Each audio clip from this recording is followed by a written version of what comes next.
Saudara, kita ke informasi berikutnya. Polisi masih belum berhasil menangkap pelaku penembakan seorang pengacara di Bone, Sulawesi Selatan. Perhimpunan Advokat Indonesia Peradi menduga penembakan ini sudah direncanakan dan pelaku merupakan profesional dalam penggunaan senjata.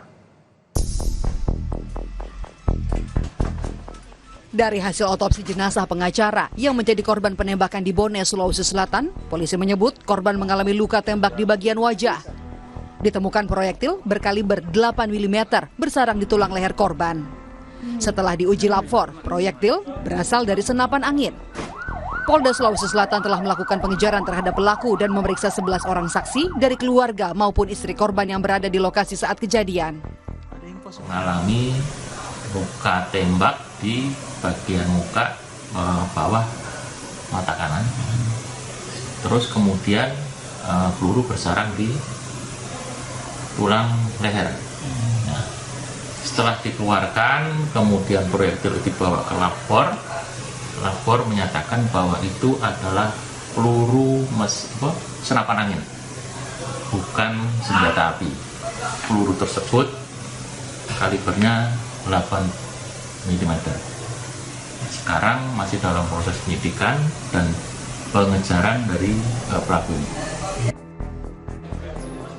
Peradi Makassar mendatangi Kapolda Sulawesi Selatan untuk meminta kasus penembakan terhadap pengacara di Bone segera diusut. Peradi menduga kasus ini direncanakan dan pelaku merupakan profesional dalam penggunaan senjata. Sebelumnya, teman seprofesi korban mengungkap ada beberapa kasus yang ditangani korban di Kabupaten Bone. Korban juga sempat berkunjung ke Mapolres Bone pada 31 Desember 2024 sebelum kejadian penembakan. Karena ini adalah menggunakan senjata, apakah itu modelnya senjata apa yang jelas, dan orang yang melakukan ini tidak diketahui sampai sekarang, berarti kan orang ini tidak sembarangan, ya. Orang ini mengerti alat yang digunakan dan ini barang jelas direncanakan karena waktu yang digunakan juga untuk melakukan kejahatan ini adalah bukan waktu sembarang. Sehingga tadi Pak Kapolda mengatakan ya ini perencanaan, berarti kan pasal 340 KUHP. Ya.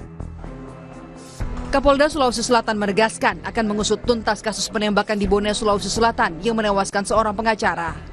Kapolda Sulawesi Selatan menyebut telah menerjunkan tim untuk mengejar pelaku. Polisi masih memeriksa proyektil dari timah yang ditemukan di lokasi. Motif penembakan juga masih diselidiki dengan memeriksa beberapa saksi di lokasi. Karena yang bersangkutan karena ditembak, langsung kita laksanakan otopsi dan sudah diketemukan proyektilnya dan sekarang lagi diproses pemeriksaan di lapor. Dan kami dari Polda langsung turunkan tim untuk melaksanakan membackup Polres Bone untuk melakukan penyidikan lebih lanjut. Kita cari motif daripada penembakan di sekitar lokasi, terus kemudian nih berikan percayaan pada kami untuk melaksanakan proses penyidikan, ya. Jenazah pengacara korban penembakan oleh orang tak dikenal, Rudi Gani, dimakamkan kemarin di Pemakaman Umum Galung Boko, Kabupaten Pangkep, Sulawesi Selatan. Istri korban menyebut saat kejadian korban sedang makan bersama di kantor yang berada tak jauh dari rumah mereka. Secara tiba-tiba terdengar suara tembakan yang membuat korban langsung meninggal dunia. Tim Liputan Kompas TV. Saudara, Kompas yang masih akan kembali seusai jeda dengan informasi mengenai polisi akan melakukan olah tempat kejadian perkara kecelakaan maut di Pekanbaru Riau.